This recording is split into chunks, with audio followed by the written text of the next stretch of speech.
Hello students, कैसे हैं आप लोग। आई होप आप सब बहुत अच्छे होंगे। So welcome back to my YouTube channel. Guys, आज की इस वीडियो में हम पढ़ने वाले हैं क्लास 10th का रिप्रोडक्शन वाला चैप्टर। सो स्टूडेंट्स, इसके जो नाम है उसी से हम चलते हैं, इसकी पढ़ाई करते हैं। हाउ डू ऑर्गेनिज्म रिप्रोड्यूस, कि ऑर्गेनिज्म अपने जैसे जो लिविंग ऑर्गेनिज्म उनको कैसे बनाती है। सो यही चीज़ आज हम इस चैप्टर में पढ़ेंगे कि किसी भी नए इंसान की फॉर्मेशन कैसे होती है। सो आप लोग मुझे एक बात बताइए, आप लोगों का जन्म कैसे हुआ है, या फिर मैं अपना बताऊं कि मेरा जन्म कैसे हुआ। सो हमारे मम्मी पापा ने हमें बनाया है, आपके मम्मी पापा ने आपको बनाया है, मेरी मम्मी पापा ने मुझे बनाया है। और हमारे मम्मी पापा को किसने बनाया, वो बनाया है उनके मम्मी पापा ने। सो स्टूडेंट देखिए, आप लोग एक बात और देखते होंगे हमारे एनवायरनमेंट में कि जो एलिफेंट होता है वो बेबी एलिफेंट को जन्म देता है ना। डॉग्स जो होते हैं वो डॉग्स को जन्म देते हैं, कैट्स जो होती हैं वो कैट्स को जन्म देती हैं, और जो प्लांट्स होते हैं वो नए प्लांट्स को जन्म देते हैं, है ना। मतलब ऐसा तो नहीं है कि एलिफेंट का बच्चा कैट बन रहा है या कैट का बच्चा डॉग बन रहा है, ऐसा नहीं होता ना।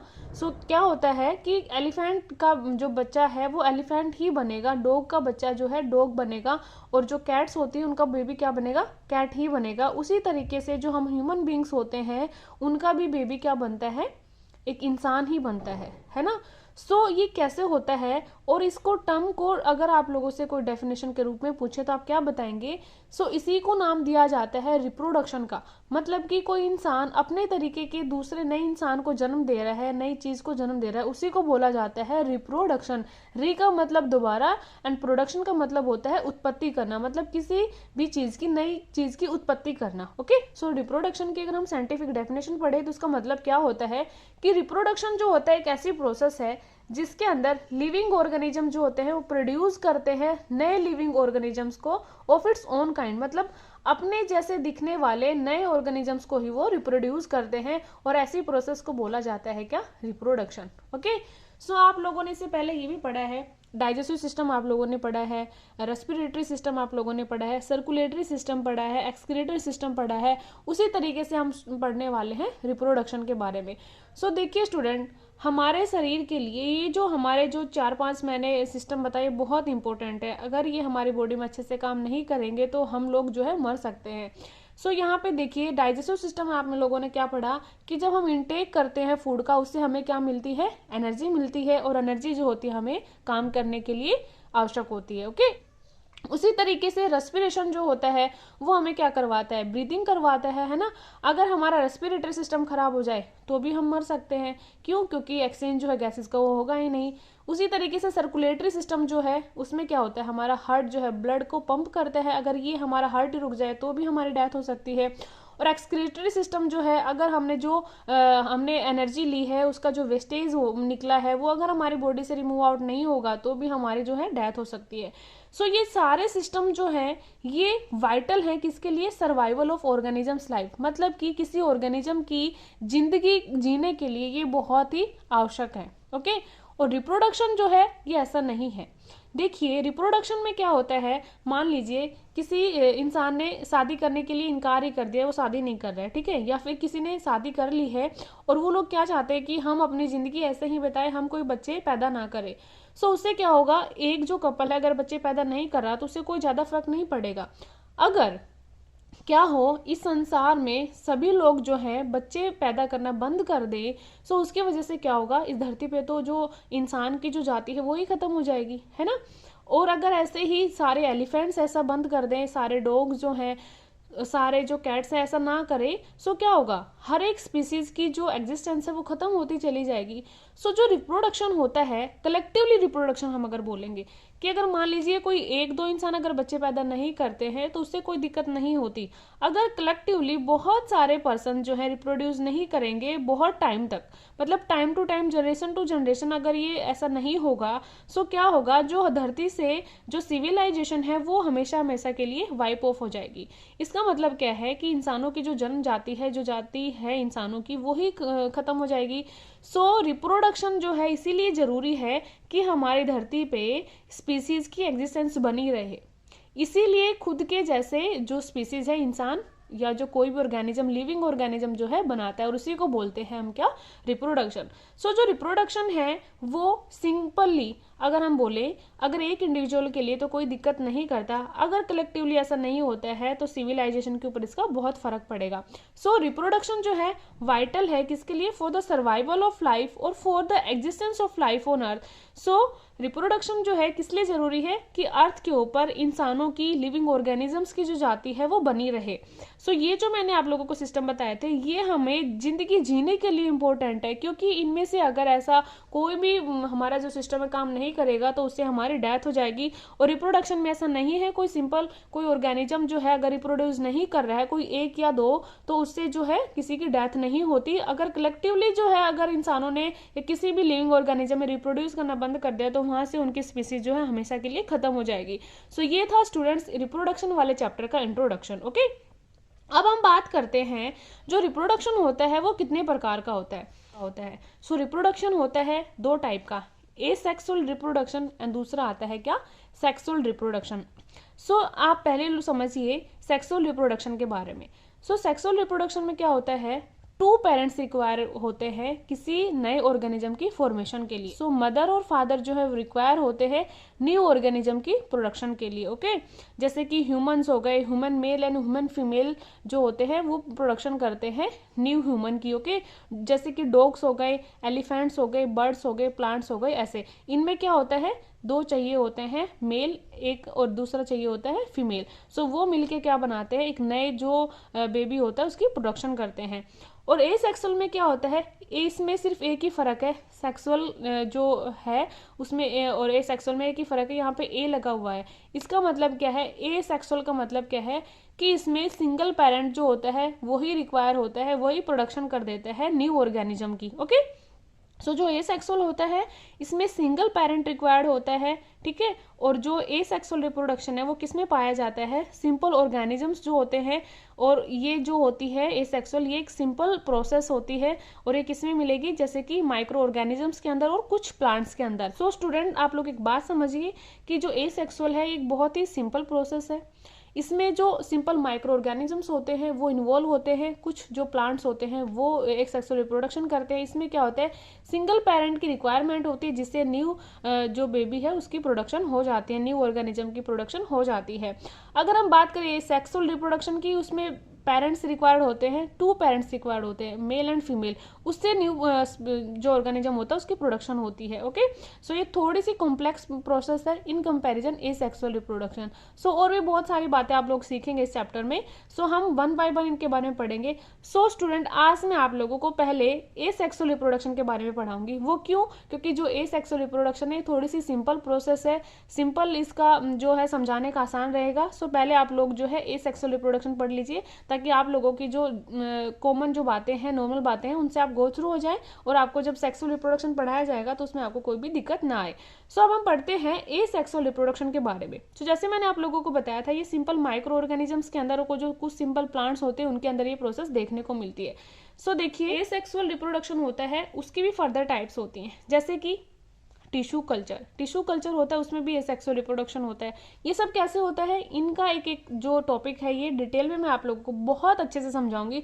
सो स्टूडेंट आप लोग वीडियो को स्किप करने की कोशिश भी मत करना, क्योंकि आप लोग अगर कुछ भी स्किप कर जाएंगे तो आपके इंपॉर्टेंट पॉइंट रह जाएंगे और आपको अगर एक भी प्रोसेस आप छोड़ते हैं तो ये थोड़ा थोड़ा इंटर रिलेटेड है। मैं आप लोगों को जो समझाना चाह रही हूँ आप समझिए कि अगर आप लोगों को जो है अगर कुछ भी समझ नहीं आया तो आपको ये सेक्सुअल रिप्रोडक्शन जो है ये भी समझ नहीं आएगा और उसके बाद में जो हम सेक्सुअल रिप्रोडक्शन पढ़ेंगे वो भी समझ में नहीं आएगा। सो आप लोगों को ध्यान से सुनना है, जो एग्जांपल मैं आप लोगों को बताऊंगी उनको केयरफुली सुन के अच्छे से अंडरस्टैंड करना है। सो जो टाइप ऑफ रिप्रोडक्शन है उसमें जो मैंने बताया ए सेक्सुअल रिप्रोडक्शन इसके भी कुछ टाइप्स हैं, जैसे कि टिश्यू कल्चर, वेजिटेटिव प्रोपेगेशन है ना, फिजन में दो आते हैं, binary fission and multiple fission. उसके बाद में आता है फ्रेगमेंटेशन, बडिंग, रीजनरेशन एंड ये आते हैं स्पोर फॉर्मेशन जिसमें एप्लोस्पोर्स बनते हैं, जूस्पोर्स बनते हैं। सो ये सारे जो टॉपिक्स है ये हम वन बाय वन पढ़ेंगे। हर एक वीडियो के अंदर एक छोटी सी वीडियो मैं बनाऊंगी हर एक अलग टॉपिक की, ताकि आप लोगों को मैं बहुत अच्छे से समझा सकूं। सो आज जो है हम सबसे पहले पढ़ने वाले हैं किसके बारे में, फिजन के बारे में कि फिजन जो है वो क्या होता है और एसेक्सुअल रिप्रोडक्शन जो है वो कैसे करता है। ओके स्टूडेंट्स, मैंने आप लोगों को बता दिया कि एसेक्सुअल रिप्रोडक्शन के बारे में हम इन सब चीज़ों के बारे में पढ़ेंगे वन बाय वन बहुत अच्छे से। सो सबसे पहले मैं ले रही हूँ फिजन का, कि जो फिजन की जो प्रोसेस होती है ये क्या होती है। सो आप लोग जो है बहुत अच्छे से इसको अंडरस्टैंड कर पाएंगे। हम एक एक चीज़ इनको अच्छे से पढ़ेंगे इसके एग्जाम्पल के। देखिए मैं बात करती हूँ फिजन जो है वो होता क्या है। सो मैंने आप लोगों को बताया था कि फिजन में हम पढ़ेंगे binary fission and multiple fission. So fission का मतलब ही क्या होता है, ब्रेक डाउन हो जाना। ठीक है, सो देखिए फिजन जो होता है may be defined as the splitting of a unicellular organism. So जैसे कि हमने पहले ऑलरेडी पढ़ लिया है कि जो एसेक्सुअल रिप्रोडक्शन है ये सिंपल ऑर्गेनिजम्स के अंदर ही होता है ना। सो ये क्या है, फिजन एक ऐसी प्रोसेस है जिसके अंदर एक यूनिसेलुलर ऑर्गेनिज्म जो है वो स्प्लिट होता है, मतलब कि टूटता है किसके अंदर, इनटू 2 और more than 2 separate daughter cells. मतलब 2 या 2 से ज्यादा सेपरेट डॉटर सेल के अंदर जो है यूनिसेलुलर ऑर्गेनिज्म वो टूट जाता है। ठीक है, सो अब हम पढ़ेंगे कि जो बाइनरी फिजन होता है वो क्या होता है एंड मल्टीपल फिजन होता है वो क्या होता है। सो मैं आप लोगों को पहले पढ़ाऊंगी बाइनरी फिजन। ओके तो स्टूडेंट देखिए, फिजन का मैंने आप लोगों को बताया कि फिजन को कैसे डिफाइन करेंगे कि यूनिसेलुलर ऑर्गेनिज्म जब स्प्लिट होता है किसके अंदर, 2 या 2 से ज्यादा सेपरेट डॉटर सेल्स के अंदर, उसको हम नाम देते हैं फिजन का। अब हम पढ़ते हैं बाइनरी फिजन। तो बाय का मतलब होता है 2 और फिजन का मतलब टूट जाना। ठीक है, सो इसका स्प्लिट अगर मैं करके दिखाऊं इस वर्ड को, तो बाइनरी का मतलब 2 एंड फिजन का मतलब डिवाइड हो जाना, मतलब 2 में डिवाइड हो जाना। सो बाइनरी फिजन को हम कैसे वो करेंगे कि this is the division of parent cell into 2 small nearly equal size identical daughter cells। इसका मतलब क्या है कि कोई पेरेंट सेल यूनिसेलुलर ऑर्गेनिज्म की जो पेरेंट सेल जो डिवाइड होती है वो किसमें डिवाइड होती है, 2 स्मॉल मतलब 2 छोटी नियरली इक्वल साइज की होंगी एंड आइडेंटिकल डॉटर सेल्स मतलब 2 सेम साइज की स्मॉल साइज की डॉटर सेल्स बनेंगी किससे, पेरेंट सेल से। And the 2 daughter cell then grow into adult organism. So fission of single organism. इसका मतलब क्या हुआ स्टूडेंट कि जो एक पेरेंट सेल थी वो डिवाइड हो गई 2 small nearly equal size daughter cell के अंदर। अब वो जो 2 डॉटर सेल बनी है वो ग्रो होंगी इंडिविजुअली अडल्ट ऑर्गेनिज्म के अंदर। सो आप लोगों ने कभी ध्यान दिया है कि ये डॉटर सेल ही क्यों बोला जाता है, सन सेल क्यों नहीं बोला जाता। सो डॉटर सेल इसलिए बोला जाता है स्टूडेंट्स कि जो डॉटर होती है, जो फीमेल होती है, वो कैपेसिटी रखनी है प्रोडक्शन करने की। ओके, सो इसको बोला जाता है डॉटर सेल्स। ठीक है, सो देखिए बाइनरी फिजन, आई होप आप इसकी डेफिनेशन समझ गए हैं। अब मैं आपको एग्जांपल से समझाने की कोशिश करती हूँ। सो मैं एग्जांपल लिखते हैं अमीबा का। सो अमीबा क्या है, एक यूनिसेलुलर ऑर्गेनिज्म है। ठीक है, सो इसमें क्या होगा कि जो अमीबा होता है उसका कोई डेफिनेट स्ट्रक्चर नहीं होता। सो उसका कोई स्ट्रक्चर है, इस तरीके का मैंने स्ट्रक्चर बनाया है, ये अमीबा का स्ट्रक्चर है जो क्या है, एक यूनिसेलुलर ऑर्गेनिज्म है। ठीक है, अब देखिए ये जो अमीबा है, मान लीजिए एक मैच्योर अमीबा है जो रिप्रोड्यूस करना चाहता है, ये फुली ग्रोन हो चुका है, इसका रिप्रोडक्शन होना है। सो क्या होगा कि जो ये अमीबा थी ये थोड़ा सा क्या होना स्टार्ट होगी, थोड़ा सा ब्रेक होना स्टार्ट होगा। सो आप लोगों को एक बात याद रखनी है, ये जो स्ट्रक्चर है जो मैंने रेड पेन से दिखाया है ये क्या है स्टूडेंट, न्यूक्लियस है। एंड न्यूक्लियस की सराउंडिंग में मैंने जो डॉट डॉट डॉट करके दिखाया है ये वाला स्ट्रक्चर, ये क्या है, साइटोप्लाज्म। सो अमीबा की जो स्प्लिटिंग होती है, जब इसके अंदर बाइनरी फिजन होता है, सो उसका जो न्यूक्लियस होता है वो स्टार्ट होना शुरू हो जाता है। सो ये क्या है, एक मैच्योर अमीबा थी, उसका रिप्रोडक्शन हो रहा है, वो रिप्रोड्यूस करना चाह रहा है, फुल्ली ग्रोन है वो। सो क्या होगा, उसका जो न्यूक्लियस है वो डिवाइड होना स्टार्ट हो गया। जब नेक्स्ट प्रोसेस में क्या होगा, जो ये न्यूक्लियस था वो अच्छे तरीके से जो है डिवाइड हो गया है और थोड़े अमाउंट में जो है साइटोप्लाज्म का डिवीजन भी स्टार्ट हो गया है। उससे नेक्स्ट प्रोसेस में क्या होगा, जो साइटोप्लाज्म का जो डिवीजन था वो बहुत नैरो हो गया, मतलब ऑलमोस्ट होने ही वाला है साइटोप्लाज्म का डिवाइडेशन भी। सो उससे नेक्स्ट प्रोसेस में क्या होगा कि साइटोप्लाज्म है वो यहाँ से, मतलब जो ये बन रहा था ये ब्रेक होगा और इसने बना दी 2 डॉटर सेल जो इक्वल साइज की हैं और सेम दिखती हैं।